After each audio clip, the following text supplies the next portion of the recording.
Halo semuanya, balik lagi di channel Buat Info Kamu, buat bahas drama yang makin hari makin bikin hati campur aduk, Idol Eye. Kali ini, kita bakal kupas tuntas episode 5 dan 6. Jujur, 2 episode ini bener-bener roller coaster. Kita dikasih momen manis, momen tegang, dan ditutup dengan rasa sakit hati yang, nyesek banget. Episode ini fokus banget sama gimana Raik, sang idol yang udah biasa disakiti dunia, akhirnya mulai membuka hati. Dia mulai percaya sama satu orang, pengacaranya, Sena.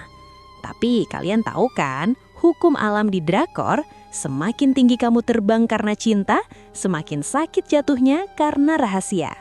Di episode ini, kita bakal lihat sisi protektif Raik yang bikin baper, sejarah pahit sama mantannya, sampai plot twist di akhir yang bikin kita bertanya-tanya. Apakah hubungan mereka bakal hancur gara-gara poster di dalam kotak kardus? Tanpa basa-basi lagi, yuk kita bedah Idol Eye episode 5 dan 6. Episode dibuka dengan sedikit flashback mimpi Sena. Kita lihat dia waktu kecil dimarahi ayahnya karena bohong soal pot pecah. Ayahnya bilang, kalau pohon di halaman rumah mereka daunnya bergoyang, itu tandanya ada yang bohong. Cute banget ya mitosnya. Tapi ini bakal jadi simbol penting nanti.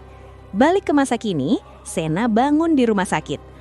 Untungnya, kecelakaan mobil di episode lalu cuma bikin mereka luka ringan. Tapi insting pengacara Sena langsung jalan. Dia yakin ini bukan kecelakaan biasa dan minta Chung Jae buat menyelidikinya. Nah, di sini nih, momen yang bikin kita semua teriak.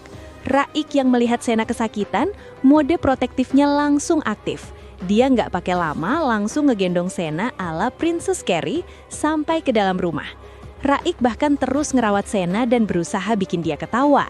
Dan guys, lihat ekspresi Raik waktu lihat Sena senyum. Dia bingung sama perasaannya sendiri. Tapi kita sebagai penonton tahu dong itu apa? He is catching feelings. Sementara itu di sisi hukum, jaksa Byung-gyun lagi ditekan habis-habisan karena bapaknya sendiri, karena berani menjadikan Haeju, anak Im Hwa Group, sebagai tersangka. Politik kotor mulai main nih. Setelah diselidiki, mobil Sena emang disabotase. Chung Jae yang kayaknya cemburu berat sempat nuduh kalau Raik sendiri yang ngerusak mobilnya buat cari simpati, alias playing victim. Tapi Sena langsung ngebela Raik. Dia ingat gimana dulu dia percaya sama Chung Jae waktu dituduh mencopet, jadi sekarang dia mau kasih kepercayaan yang sama ke Raik. Ternyata pelakunya adalah duo Sasange yang dendam sama Raik atas kematian Woo-song. Yang bikin kesel sekaligus sedih, Raik malah nolak buat nuntut mereka. Dia bilang biarin aja mereka ganggu dia, asalkan jangan sentuh teman-temannya. Di sini, karakter Raik kerasa banget depresinya. Dia merasa pantas dibenci. Dia menerima semua kebencian itu seolah itu hukumannya. Ini bikin Sena frustrasi, tapi juga bikin dia makin peduli. Masalah nambah lagi gara-gara Jae-hee. Asli, karakter ini mulai bikin darah tinggi. Dia bilang ke jaksa kalau Raik punya motif membunuh karena pengen keluar dari grup. Raik menjelaskan ke Sena kalau Jae-hee punya inferiority complex gara-gara komentar jahat netizen. Dan hubungan mereka rusak karena Raik pernah ngomong terlalu kasar soal itu. Raik mulai ragu lagi. Bisa nggak sih Sena percaya sama gue?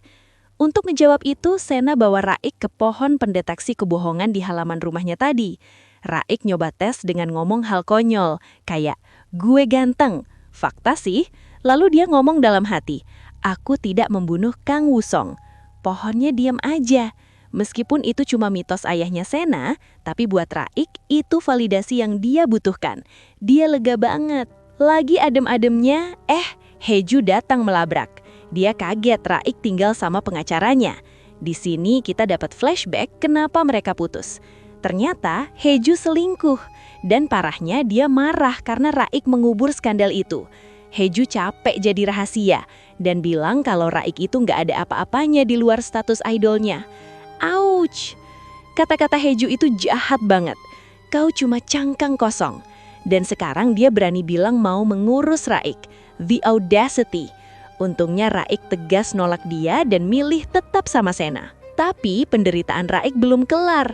Di interogasi terungkap kalau ada kontrak Raik pindah agensi. Jae-hee menuduh ini motif pembunuhan. Padahal apa? Itu ulah ibunya Raik yang nerima duit kontrak tanpa sepengetahuan Raik. Raik hancur banget. Dia dikhianati ibunya, dituduh temannya. Tapi Sena ada di sana. Sena bawa dia lihat billboard tribute dari fans. Dia mau ngasih tahu Raik, masih banyak orang yang dukung kamu. Hubungan mereka makin dalam. Raik mulai penasaran sama hal-hal yang disukai Sena. Lucunya, Sena nggak bisa jawab jujur, karena jawabannya ya, Raik sebagai fans. Raik ngajak Sena main piano. Dia bilang musik itu jujur. Di momen ini, Raik nanya Sena, gimana kalau orang yang kamu percaya ngebohongin kamu? Jawaban Raik bikin hati potek. Aku nggak bakal terlalu marah, karena aku nggak berharap banyak dari orang lain. Dia mainin lagu mereka, lagu yang dulu dia nyanyiin tanpa sadar buat Sena.